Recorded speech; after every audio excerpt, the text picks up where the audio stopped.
Welcome to Heidi Relationships. Today, we'll read some more stories from Reddit. But before we start, I would really appreciate if you could subscribe to the channel, like the video if you enjoyed it, and maybe leave a comment down below. That would help the channel a lot. Thank you very much in advance. The first one is titled, "My partner's friend squatted in our vacation home. I took legal action." Let me start with some important background about how we got here. I'm Nina, 36F, and I work as a software developer at a mid-sized tech company. My partner Enzo, 38M, and I have been together for 8 years after meeting at a tech conference in Boston. He's a project manager, and honestly, we make a great team both personally and professionally. Our story involves Jace, 37M, who's been Enzo's friend since their freshman year of college. I first met Jace at our housewarming party 6 years ago, and I'll admit, I initially thought he was great. He had this way of making everyone feel like they were his best friend, always ready with a funny story or a helping hand. Over the years, though, I started noticing some patterns in Jace's behavior that should have been red flags. He'd often stay with friends for just a few weeks that would stretch into months. He'd borrow money with elaborate promises to pay it back, only to dodge calls when it was time to settle up. But he was so charming about it all that people usually just let it slide. Enzo especially had a blind spot when it came to Jace. I later learned that back in college, Jace had helped Enzo through a really rough period after Enzo's dad died. That created this sense of loyalty that Jace wasn't shy about exploiting. "Jace just needs a little help sometimes," Enzo would say whenever I questioned one of Jace's many temporary arrangements. "He's been there for me when I needed him." 3 years ago, Enzo and I managed to buy a small cabin near a lake in Maine. It's nothing fancy, 2 bedrooms, 1 bath, but it's our escape from city life. We worked hard for it, saving for years, and fixing it up ourselves. The vegetable garden in the backyard was my pet project. I'd always dreamed of growing my own food. We were proud of our little getaway, and maybe we talked about it too much. Jace always seemed particularly interested in hearing about it, though now I realize he was probably just scoping out his next target. The real trouble started last January. Jace had just lost his job in marketing during company downsizing and was going through a messy divorce. Looking back, I suspect the divorce wasn't as one-sided as he made it sound. His ex-wife had apparently turned crazy and thrown him out for no reason. Red flag number 1000 that I chose to ignore. When Jace asked if he could use the cabin for a few weeks to clear his head and work on his job search, I had reservations. But Enzo was convinced his friend just needed a brief reset. "Come on, Nina," Enzo said. "The cabin's just sitting empty during winter anyway." Jace helped me through the darkest time of my life. I owe him this. I relented, but insisted on setting some ground rules. 2 weeks maximum, I said, and no parties, no smoking inside, and he needs to clean before he leaves. Jace agreed enthusiastically. "You guys are lifesavers. I just need a quiet place to focus on my job search. You won't even know I was there." That turned out to be the first of many lies. 2 weeks came and went. Every time Enzo checked in, Jace had a new excuse. His job leads weren't panning out. The weather was too bad to drive back. He was waiting on his tax refund. He had some promising interviews lined up in the area. I started getting suspicious when our utility bills skyrocketed. The electricity usage looked like someone was living there full-time. When I mentioned this to Enzo, he brushed it off. "Jace is probably just running the heat more because he's not used to Maine winters," he said. "It's fine." But it wasn't fine. In March, our neighbor called. "Hey, Nina, just wanted to check. Is Jace planning to stay through the summer? He was talking about planting a vegetable garden in the backyard." I nearly dropped my phone. "I'm sorry, what? Oh, you didn't know? He's been here since January. Such a nice young man, always helping me bring in my groceries. Though I have to say, some of his friends who visit are a bit rowdy." That's when things clicked into place. We later learned that Jace had pulled similar stunts with other friends over the years. He'd find someone with a spare room or vacation property, talk his way into a temporary stay, and then refuse to leave. Most people had eventually given up and let him stay until he chose to leave, which explained his confidence in trying it with us. I called Enzo immediately. "Did you know Jace is still at the cabin? And apparently planning a garden?" Enzo sighed. "Yeah, he mentioned he's still job hunting, but he's keeping the place clean and managing things well." "He's living there, Enzo. This isn't a few weeks to clear his head. He's moved in, and he's having parties." "I'm sure it's not that bad." "Not that bad. He's squatting in our vacation home. And you knew about it?" "He's going through a rough time. Stop making excuses for him. This needs to end, now." Enzo agreed to talk to Jace, but when he called, Jace had another sob story ready about how he was just about to land a great job opportunity and needed a stable address for the paperwork. Enzo, being the soft-hearted friend he is, gave him 2 more weeks. I'd had enough. I decided to drive up to Maine myself that weekend. Enzo couldn't come because of work, which was probably for the best. When I arrived at the cabin, I was horrified. The place was a total disaster. Empty beer cans littered the porch. There were cigarette burns on our deck furniture, the nice teak set we'd saved up for last summer. Inside wasn't much better. Food stains on our couch, dishes piled in the sink, and what looked suspiciously like marijuana residue on the coffee table. My beautiful vegetable garden was half dug up, with random plants thrown in without any planning. Jace wasn't there when I arrived, but he showed up an hour later with 2 sketchy-looking guys I'd never seen before. "Nina," he said, looking surprised but not particularly concerned. "What brings you up here?" "What brings me to my own property, you mean?" I kept my voice level. "Jace, this needs to end. You've been here for almost 3 months. It's time to go." He had the audacity to laugh. "Come on, Nina. You and Enzo said I could stay here. I'm not hurting anything." "We said a few weeks, not permanent residents, and look at this place. There are burns in our furniture." "Those were already there," one of his friends chimed in. I ignored him. "I want you out by Monday," I said firmly. "That gives you 2 days to pack up and find somewhere else to stay." Jace's friendly demeanor vanished instantly. The mask slipped and I saw the calculating person beneath. "Actually," he said with a smirk, "I've established residency here. You can't just kick me out without proper notice. I know my rights." I felt my blood pressure rising. "Excuse me? I've been here over 60 days receiving mail. Legally, you have to give me proper notice and go through eviction procedures if you want me out." I looked it up. That's when I realized this hadn't been bad luck or poor planning on Jace's part. He'd done this deliberately. He'd stayed long enough to establish tenant rights, even though he'd never paid us a dime in rent. I left the cabin shaking with anger and called our lawyer from the car. She confirmed what I'd feared. In Maine, if someone has been living in a property for more than 30 days, they're considered a tenant even without a lease or rent payments. We'd have to go through formal eviction procedures to get him out. When I told Enzo, the reality of the situation finally hit him. "He planned this?" Enzo sounded like someone had punched him in the gut. "He deliberately stayed long enough to claim tenancy?" "Yes, and now we have to legally evict him. Still think he's just going through a rough time?" "But why would he do this? We've been friends for 20 years. "Because he's not really your friend, Enzo. He's a user who takes advantage of people's kindness. And from what I've been hearing from other people, we're not the first ones he's done this to." The next few weeks were a nightmare of legal procedures. We had to serve Jace with a formal eviction notice, giving him 30 days to vacate the property. He responded by claiming he had a verbal agreement with Enzo for a 6-month stay. "That's completely false." Enzo was furious when he heard. "I never said anything about 6 months. "Doesn't matter," our lawyer explained. "He's contesting the eviction, so now we have to go to court." The court date was set for early May. In the meantime, Jace continued living in our cabin, running up our utilities, and apparently hosting regular gatherings. Our neighbors kept us updated on the parade of random people coming and going. It was like he was running some kind of party house. Enzo, still struggling to reconcile this behavior with his 20-year friendship, tried reasoning with him one last time. "Jace, man, we've been friends for 20 years. Why are you doing this? After everything we've been through?"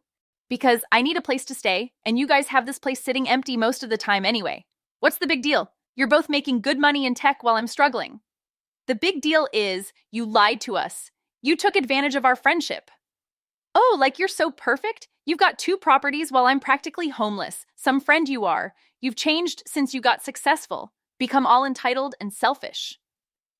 That conversation ended their friendship. Enzo finally started therapy after that, realizing he had a lot to process about this betrayal and his pattern of letting Jace take advantage of their friendship over the years. The court hearing was an exercise in frustration. Jace showed up with a lawyer who specialized in tenant rights. They tried to argue that we'd given Jace permission to establish permanent residence, citing the garden he'd started and the fact that we'd let him receive mail there. Thankfully, we had documentation on our side. Our lawyer presented the text messages showing the original 2-week agreement, along with the utility bills showing the sudden spike in usage. We also had statements from neighbors about the parties and property damage. The judge was not impressed with Jace's arguments. "I'm sorry," she addressed Jace. "You're claiming you had permission to establish permanent residence, yet you've provided no evidence of any rent payments or formal agreement. The text messages clearly show this was meant to be a temporary arrangement." But they knew I was staying there, Jace protested. They never told me to leave until now. Actually, I spoke up, we have multiple text messages from both my partner and myself asking when you plan to leave, dating back to February. The judge ruled in our favor, giving Jace 7 days to vacate the property. If he wasn't out by then, the sheriff's department would remove him. Jace stormed out of the courtroom, but his lawyer stayed behind to inform us that they wouldn't be appealing the decision. Small mercies. On the 7th day, we arrived at the cabin with the sheriff's deputy, expecting another confrontation. But Jace was gone. Unfortunately, he hadn't left empty-handed. The damage was extensive. Beyond the visible destruction we'd seen before, the cigarette burns, stains, and general filth, he'd apparently decided to take some compensation for his troubles.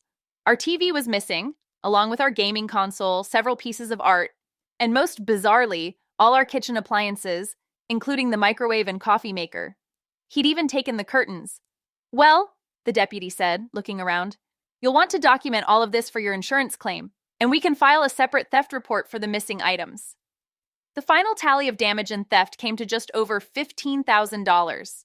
Our insurance covered some of it, but we still had to pay a significant deductible. We filed a civil suit against Jace for the damages, and surprisingly, we won by default when he didn't show up to court. Not that it mattered much. Jace had apparently left the state entirely. We later learned he'd moved to Arizona, presumably to find new victims for his schemes. The aftermath changed more than just our property, though. Enzo spent months in therapy, processing not just this betrayal, but realizing how many red flags he'd ignored over the years. He discovered that Jace had pulled similar stunts with at least 3 other friends from college, but everyone had been too embarrassed to warn others. I kept making excuses for him, Enzo told me one night after a therapy session. Every time he took advantage of someone's kindness, I'd remember how he helped me after my dad died, and I'd convince myself he was still that same person.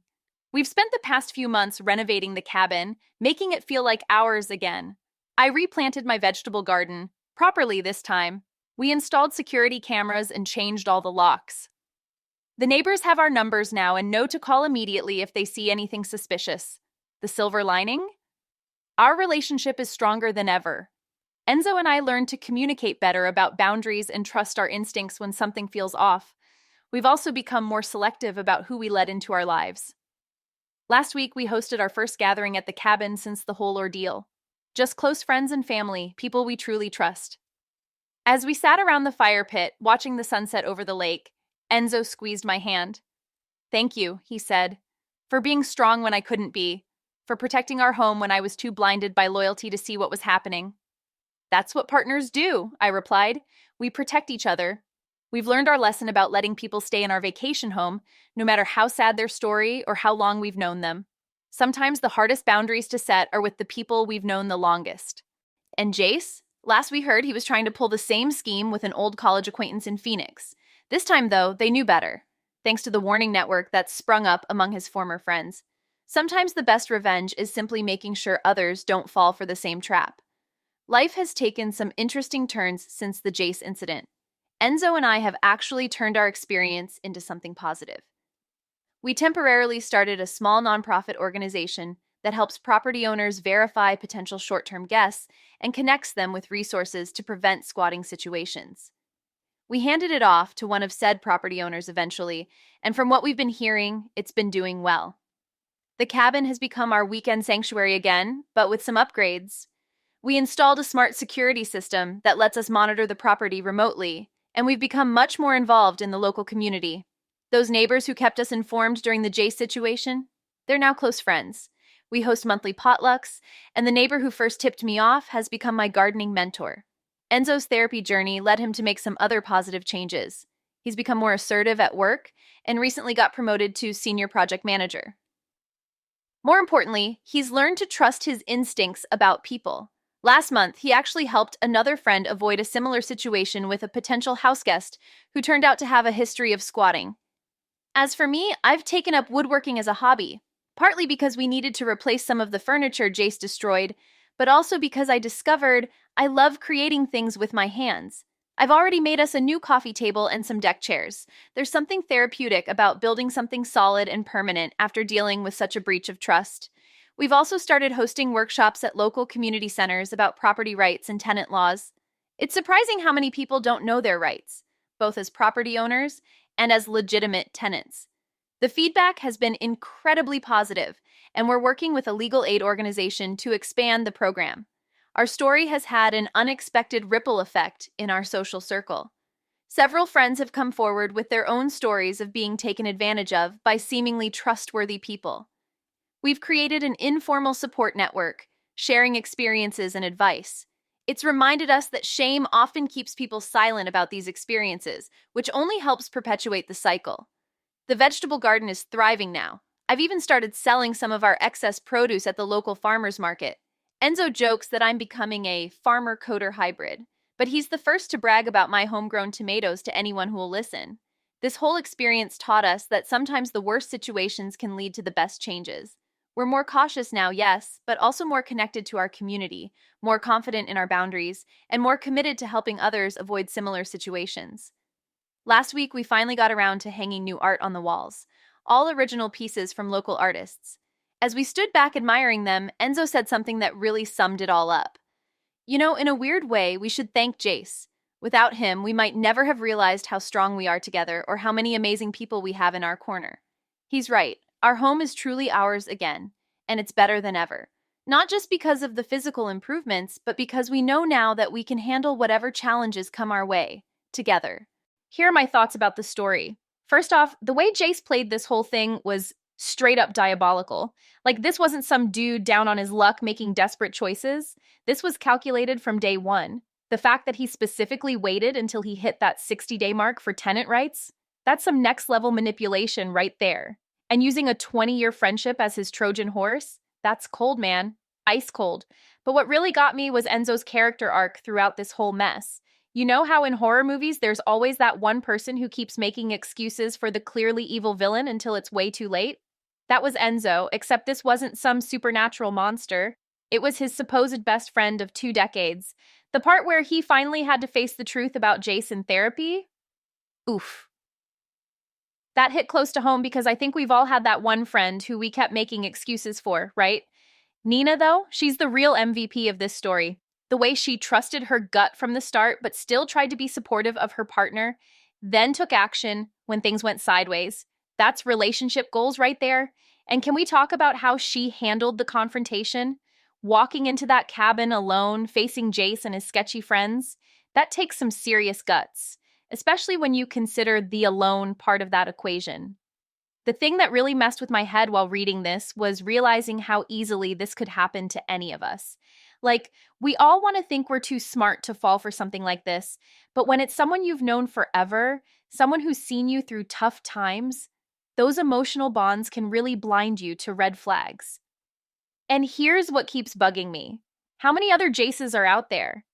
According to the story, he'd done this to at least 3 other people before, and now he's off in Phoenix, probably pulling the same scam.